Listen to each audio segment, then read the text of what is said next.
Glória a Deus. Boa noite, queridos. Seja convosco, amém? Aleluia, glória a Deus, Santo e poderoso de Israel. Vamos abrir a palavra de Deus em Atos dos Apóstolos. Atos dos Apóstolos. Aleluia. Vamos ler o capítulo 26, versículo 28. Atos 26, versículo 28. Vamos ler somente este versículo.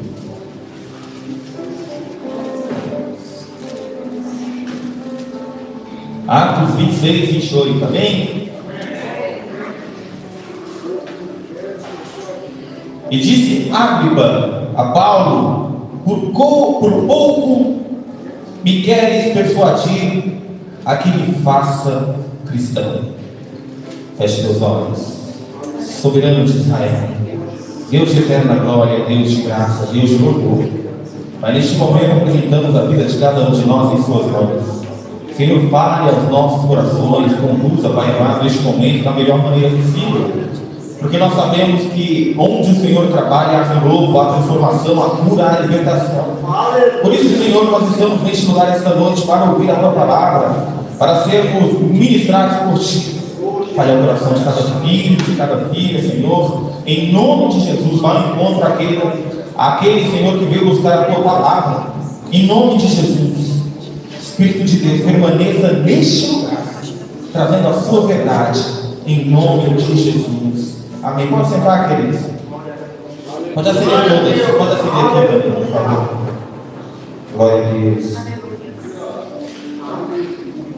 Meus irmãos, durante algum tempo da minha vida eu tinha um certo, não sei se um certo medo, não sei se essa é a palavra a se dizer, mas talvez um certo anseio, uma preocupação, de que se alguém chegasse até mim e perguntasse se eu era cristão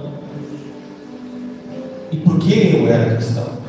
Não sei se você já se perguntou isso ou você já pensou o que responder se alguém te fizer essa pergunta. Mas se alguém chegasse agora e perguntasse a ti: por que você é crente? Por que você é cristão? O que você responderia? Você já parou para pensar nisso? A minha e a tua fé deve estar firmada na verdade. Tem que estar firmada em Cristo, que é a rocha verdadeira. Engraçado é que essa palavra cristão ela só vai aparecer mais duas vezes na Bíblia, além dessa vez que nós lemos aqui no próprio Atos, capítulo 11, versículo 26. Essa palavra aparece mais uma vez. E na 1 Pedro, capítulo 4, versículo 16. Duas dessas vezes nem são homens de Deus que declaram essa palavra cristã. São gentios, são pessoas que não conhecem a Jesus. Igual nós vimos aqui o rei Agripa falando para Paulo, e alguns entendem que foi até tirando uma onda, no título, por uma sátira. Olha, se você insistisse um pouquinho, eu me tornava um cristão. E eu pensando, meus irmãos, nesta pergunta que durante muito tempo permeou meus pensamentos. Há alguns dias o Senhor me deu uma palavra, uma mensagem. Gostaria muito de compartilhar com vocês essa noite. Eu queria que você pensasse no seu coração, não precisa de responder. O que você responderia se alguém te perguntasse esta noite: por que você é cristão? Por que você é crente? Pode baixar um pouco, Cleberson? Algumas das respostas que as pessoas poderiam dar, eu pensando, meditando com Deus no meu coração, e são até respostas verdadeiras e genuínas. Alguém poderia responder assim: eu sou crente porque eu sou cristão, porque eu cresci na igreja. Meu pai era pastor, minha mãe pastora, ou meu pai Tiago, minha mãe Tiago Lívia. Ou eles eram simplesmente membros da igreja e eu cresci na igreja e estou na igreja até hoje, eu sempre estive ali, sempre fui cristão. Talvez esta não seja uma resposta firme, porque eu olho para a Bíblia, eu vejo Ófine e Finéias, Os 2 filhos do sumo sacerdote, e que eram sacerdotes também, e trabalhavam ali no santuário de Siló, de berço crente, aprendeu todos os ofícios, nasceu naquele lugar, participou de todas as orações possíveis, mas mesmo assim estavam fazendo coisas que não iam de acordo com a vontade de Deus. Qual o motivo? Porque eles estavam lá, mas Deus não estava com eles. Eles estavam no meio, ele estava no meio do lugar santo, mas a santidade não estava dentro dele. Então fica uma resposta meio vazia. Eu sou crente, eu sou cristão, porque eu nasci na igreja, a minha família inteira é da igreja, e eu sou da igreja até hoje. Fica uma resposta vazia. Talvez alguém responderia: porque eu fui convidado para ir à igreja por alguém muito especial, um amigo, um parente, alguém que é muito importante para mim, e todos eles estão lá na igreja. Então eu estou na igreja também. Eu sou cristão, sou crente por conta disso. Meus irmãos, deixa eu te falar uma coisa. Quem é teu amigo hoje, pode não ser amanhã. Quem está na tua casa hoje, pode amanhã estar falando mal da tua casa. Quem te dá a mão hoje, pode requerer algo depois. Amigos vão, amigos vêm, e em todos os sentidos, porque às vezes, e eu quero que você imagine alguém da tua infância que hoje nem em Peruíbe mora mais, por exemplo, ou alguém que, por exemplo, faz parte dessa denominação, ou que te convidou para cá e de repente não está nessa denominação, ou alguém que era cristão, te chamou para ser cristão, te apresentou Jesus, mas no meio do caminho ele desviou e deixou de ser. Então, se a sua fé estiver firmada em pessoas, talvez não seja uma fé sustentada ainda na rocha de Deus. Pessoas vão, pessoas vêm, e a nossa fé precisa permanecer em Cristo. Talvez, em terceiro lugar, meus irmãos, alguém responda: eu sou cristão, eu sou convertido porque a minha família era toda bagunçada, pastor. E quando eu fui para a igreja, Deus transformou a minha família inteira. É importante isso, não é algo genuíno. Mas existem pessoas que vão vir para a igreja e vão ficar a vida inteira na igreja. Infelizmente, às vezes pai, mãe, irmãos, filhos não vão aceitar Jesus. Não vão ser transformados. Quer dizer que Deus não está com essas pessoas então? Se o motivo é esse. Ou alguém pode falar: ah, pastor, porque eu tinha uma doença e Cristo curou a minha doença. Eu estava à beira da morte e Cristo me resgatou e curou todas as minhas feridas, porque Ele é o curador. E aí eu olho para a Bíblia e eu vejo um homem chamado Jó, que era são, e daqui a pouco ficou enfermo. Deus estava com Jó?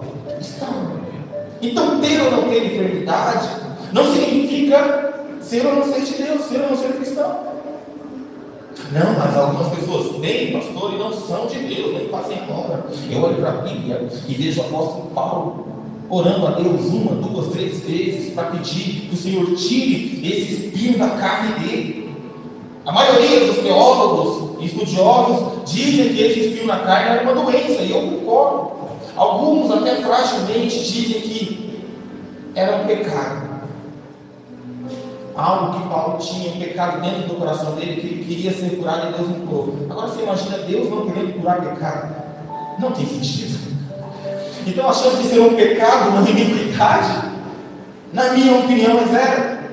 Porque qualquer um de nós que pedimos para o Senhor lavar os nossos pecados, Ele está disposto a lavar, a nos remir, a nos transformar. Então não é um pecado. Talvez seja realmente uma doença, e se era uma doença, o Senhor responde e fala: Paulo, a minha graça te basta, porque o meu poder se aperfeiçoa na sua fraqueza. Com doença ou sem doença, você é meu. Então o fato de Deus me curar ou te curar não é o que me condiciona a ser ou não cristão. Talvez alguém pense o seguinte: por que, pastor? Eu sou crente, eu sou cristão, eu me converti ao cristianismo porque antes a minha vida era bagunçada, sobrava dinheiro para nada na minha casa, eu passava por dificuldades todo mês, e depois, pastor, que eu me tornei cristão, as coisas mudaram, eu estou em fartura na minha casa, está tudo certo, eu não passo mais fome, eu não passo necessidade. Talvez esse também não seja um motivo inteligente, porque quando eu olho para Abacuque, capítulo 4, versículo 17, capítulo 13, versículo 17, todos vocês conhecem muito bem, a Bíblia diz que ainda que a figueira não floresça, ainda que não haja fruto na vide, que o produto da oliveira minta, ainda que não haja mantimento no campo, ainda que as ovelhas malhadas sejam arrebatadas, ainda assim eu me exultarei no Senhor. Eu me alegrarei no Deus da minha salvação. Então, com a geladeira cheia, com a geladeira vazia, não me condiciona ou descondiciona de ser um homem de Deus. O cristão não é isso. Ter a conta farta ou ter a conta zerada ou no negativo não é o que pode me fazer ou te fazer um cristão de verdade. Porque Deus é Deus em todo lugar, em todo momento. Louvado seja o nome do Senhor. Então, meus irmãos, eu quero te perguntar se não é isso que faz com que você seja uma pessoa convertida. O que faz você ser cristão? O que te tornou cristão? O que você está fazendo aqui? Por que você não tem uma crença em um outro Deus? Por que você crê em Jesus? É uma grande pergunta. E pensando comigo, meus irmãos, eu cheguei a algumas conclusões. É claro que eu não vou esgotar, é impossível esgotar esse assunto. Mas algumas conclusões que eu cheguei no meu coração.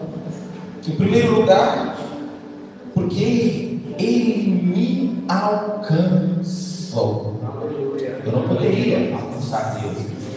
É impossível alcançar. Ele me alcançou. Ele se fez homem e habitou no meio de nós. Mas, meus irmãos, Ele não somente me alcançou, mas até uma palavra meio diferente, mas está na Bíblia. Ele me caçou. Ele me caçou. Salmo 23, versículo 6, está escrito que as misericórdias e as bondades do Senhor me perseguirão todos os dias. E habitarei na casa do Senhor pela eternidade, ou por longos tempos, ou por longos dias. Eu não sei como está a tua tradução. Só que essa palavra aqui, e eu gosto de pesquisar, essa palavra aqui, me seguirão, essa é a mesma palavra hebraica para caçará, perseguir, assombrar. É a palavra coulter, na verdade. Coulter é inglês, é coulter. E esse caçará, eu vou te mostrar isso no Novo Testamento. E esse caçará é como um cão caça uma presa, até capturar e trazer de volta. É como uma fera selvagem está atrás de alguma coisa que para ela é valiosa e ela não vai desistir até alcançar aquilo. A palavra caçará é usada exatamente para isso. Você imagina uma coisa, o Senhor chamar tanto, que Ele deixar tudo para trás. Eu estou falando da glória dEle, do poder dEle, da majestade dEle, e se tornar um homem como nós, para te procurar, para te caçar. É isso. É exatamente isso que esse versículo está falando. No Novo Testamento, no capítulo 26, versículo 14, um trecho bem conhecido, Quando Saulo está entrando na cidade de Damasco, o Senhor aparece para ele e diz algumas coisas. Saulo, Saulo, por que me persegue? Dura coisa é para ti recalcitrares contra os meus aguilhões. Eu já preguei sobre isso aqui algumas vezes. Eu quero ver quem é que lembra, ou quem é que sabe pelo menos o significado da palavra aguilhão. O que seria um aguilhão? Alguém lembra, não? Alguém lembra? Vamos lá. Essa palavra aguilhão aqui, ela pode ser traduzida por espora. Ou então, quando você, não sei se você já viu, as pessoas domando. Hoje em dia não pode mais, pelo menos aqui no Brasil. Mas quando domava-se elefantes no circo, você já viu aquela peça que segurava com uma ponta e um gancho? Aquilo ali é aguilhão. Para domar o churrasco. Para domar a selvagem. Para colocar debaixo do jugo. Então, o Senhor aparece para ele e fala: Saulo, Saulo, por que você está lutando contra os meus aguilhões? Vai causar dor para você. É coisa dura para você. O Senhor estava caçando Paulo. A conversão de Saulo, de Tarso, meus irmãos, ele não começa ali na entrada de Damasco, não. Porque quando o Senhor fala dura coisa para te recalcitrares contra os meus aguilhões, a ideia aqui é que o Senhor já estava machucando, o Senhor já estava moendo o coração, o Senhor já estava moendo a mente de Saulo muito antes daquele momento. A Bíblia não fala quando, mas talvez quando ele levava as pessoas presas, fazendo aquelas pessoas blasfemarem na sinagoga, e aquelas pessoas não blasfemavam, aceitavam a prisão, preferiam o chicoteio, preferiam ser humilhados, preferiam até a morte, mas não negavam Jesus, não negavam o Cristo Salvador. Isso aí era o aguilhão furando assim. Isso aí era aguilhão furando o coração de Paulo, falando para ele: rapaz, você não está vendo que tem alguma coisa diferente aí, você não sabe.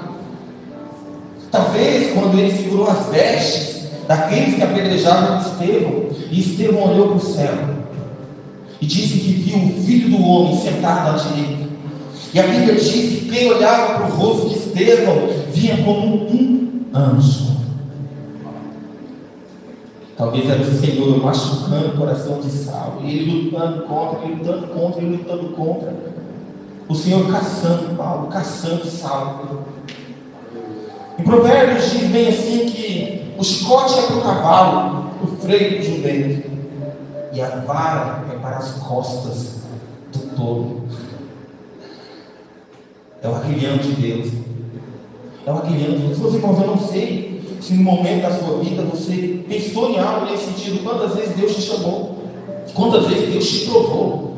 Quantas vezes Ele te colocou em situações para que você percebesse quem Ele é de verdade? É nada mais, nada menos que o aguilhão de Deus te machucando, Deus te caçando, Jesus te caçando para ter intimidade contigo, para te apresentar coisas novas. Mas talvez, meus irmãos, não seja um lugar, porque eu descobri quem Ele é. É claro que eu só descobri quem Ele é porque Ele me caçou. A Bíblia diz que esse que é a porta é aberta. Se alguém ouvir minha voz e abrir, eu entrarei, e cearei com Ele, e Ele comigo. A partir do momento que Ele me caçou e a porta foi aberta, e Ele não cansa de nos caçar.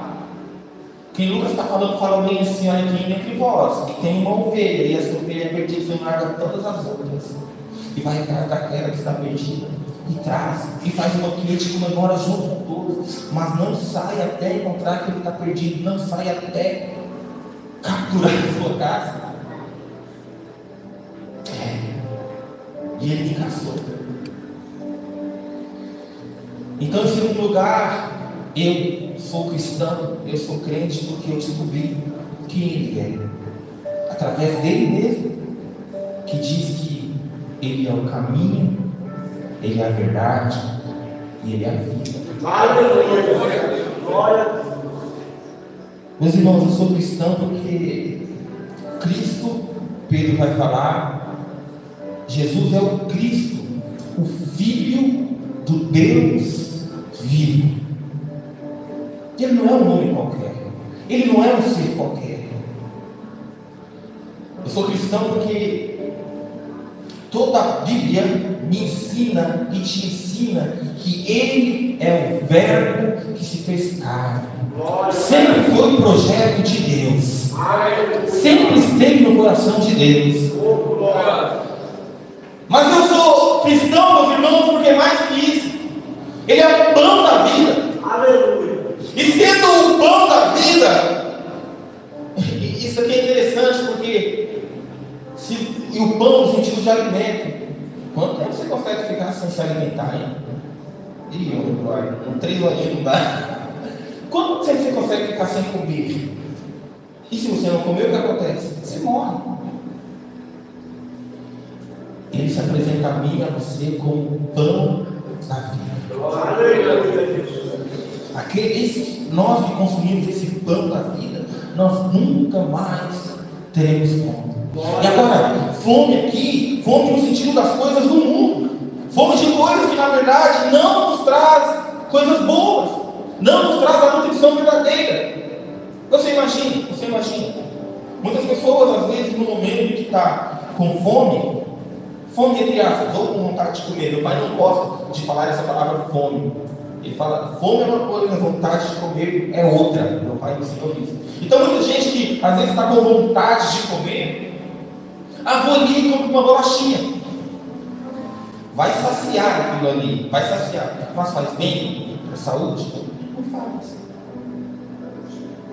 Tem muita gente que no anseio de buscar soluções, salvação, soluções para os anseios, para as crises, procura alimento e até se alimenta momentaneamente, mas amanhã está com fome de novo. Mas aquele que busca o pão da vida, que é Jesus, a Bíblia me diz que nunca mais terá fome, ou seja, nunca mais vai precisar de buscar em nenhum outro lugar, porque Ele é o pão da vida. Mais que isso, Ele é a fonte da água viva, fonte de água viva. Aleluia, Jesus. Eu não sei se vocês já viram, alguém já viu aqui uma fonte de água? Você sabe como é que começam os rios? Os grandes rios, você já viu como é que começa? Começa numa nascente, bem pequenininha, não é assim? Uma nascente pequenininha, e aquilo ali vai tomando uma proporção, que daqui a pouco vira uma coisa gigantesca. Jesus é essa fonte, que pode começar na minha e na tua vida, talvez pequenininho, mas o que vai produzir depois. Mas calma, porque existem fontes na nossa natureza que secam, acabam. Só que essa fonte que é Jesus, ela nunca seca, ela nunca acaba, ela é eterna. Eu sou cristão porque essa fonte nunca seca. Eu sou cristão, meus irmãos, porque Ele me amou primeiro. E Paulo vai falar, mesmo eu sendo inimigo dele. Conversando com a minha esposa hoje pela tarde, a gente estava falando sobre algumas coisas. E a gente fazer coisas, conversar, sair, passear com pessoas que são nossos amigos é o mais normal do ser humano, porque nós somos falhos.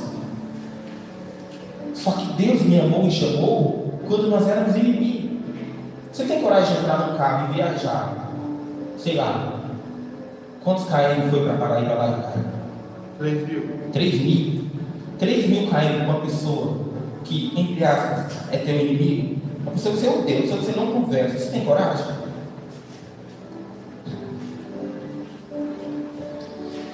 Jesus morreu na cruz por pessoas que negariam, por pessoas, eu e você, que escolheriam o mundo. Nós éramos inimigos dele, nós éramos inimigos de Deus, nós éramos inimigos de Jesus. Ainda assim Ele morreu na cruz. Glória a Deus. Tem como não amar um Deus desse? E Paulo vai falar bem assim: quanto mais agora. Ele já fez tudo isso quando vocês eram inimigos. Quanto mais agora vocês são amigos de Deus. Glória a Deus. Mas eu sou cristão porque Jesus não é só a fonte da vida, é a fonte e a ressurreição da vida. Aleluia. Sabe por quê? Porque só tem vida em Jesus. Todos nós um dia padeceremos. Essa vida vai ficar perdida.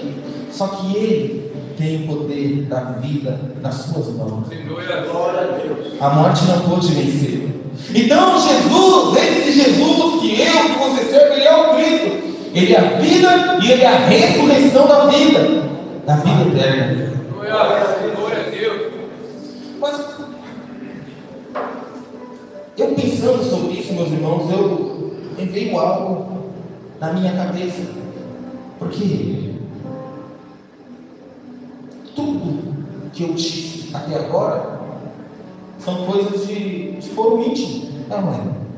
Por exemplo, a experiência que você tem com Deus é a tua experiência com Deus.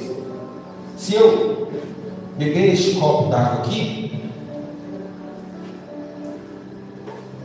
e perguntar para você se ela está gelada ou se ela está quente, você não vai saber me responder.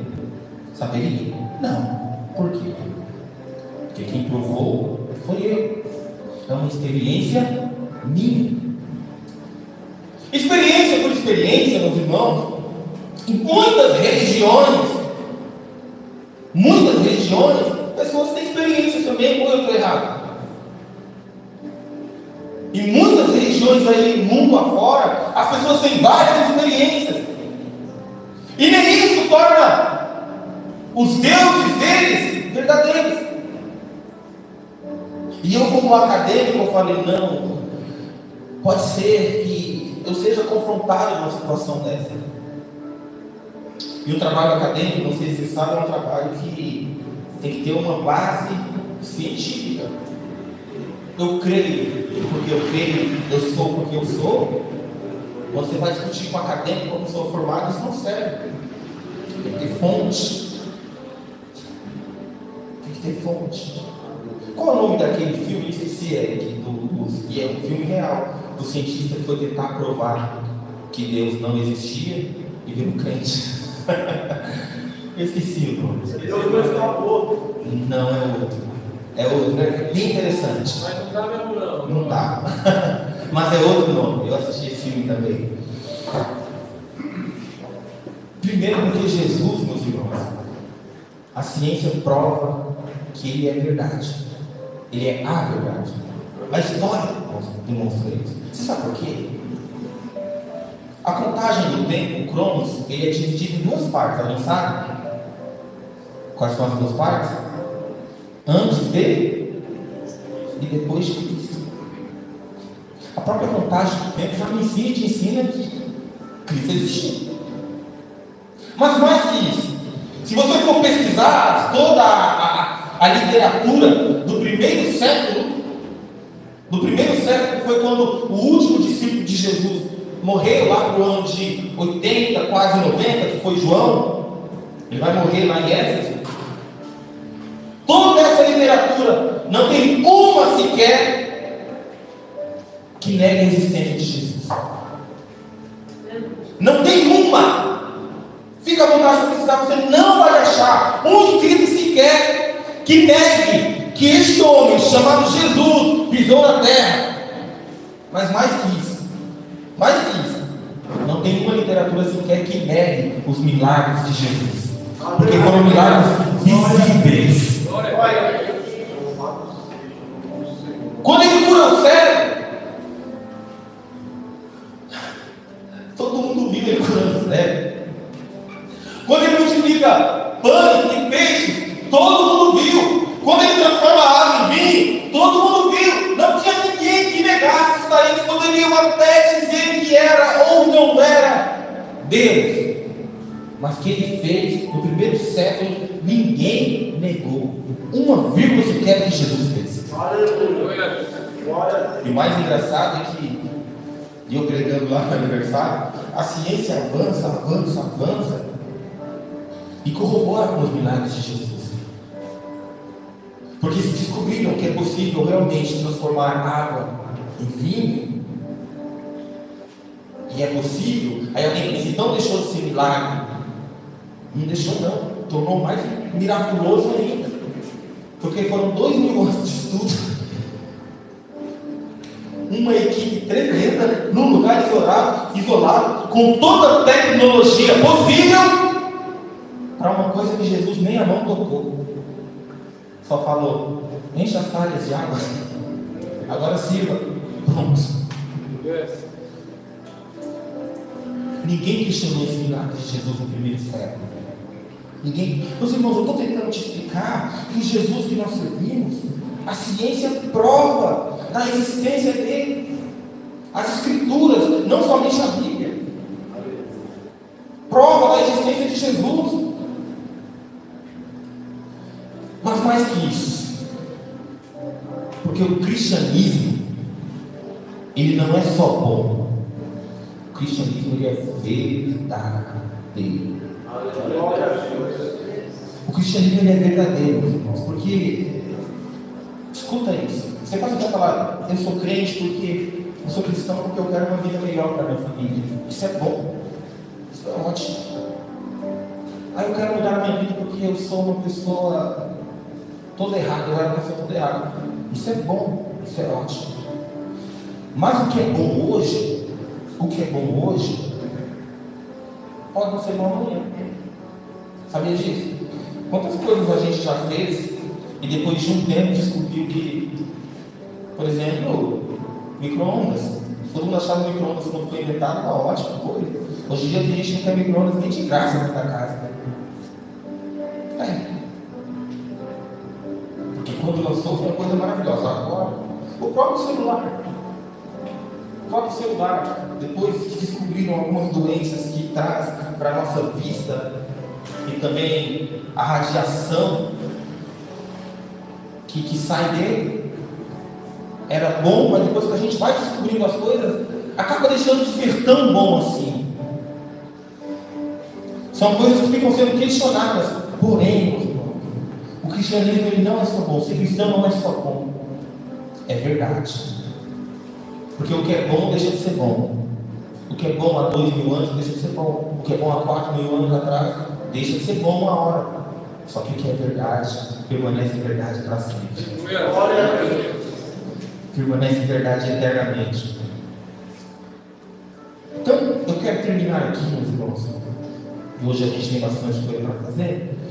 Eu quero terminar aqui e eu quero te perguntar duas coisas. Lembrou do devocional, né? Eu quero te perguntar duas coisas. A primeira coisa que eu quero te perguntar é: por que você é cristão, hein? Por que você é crente? O que você está fazendo aqui? Por que você é convertido? Por que você é cristão? Por que você não é de outra religião?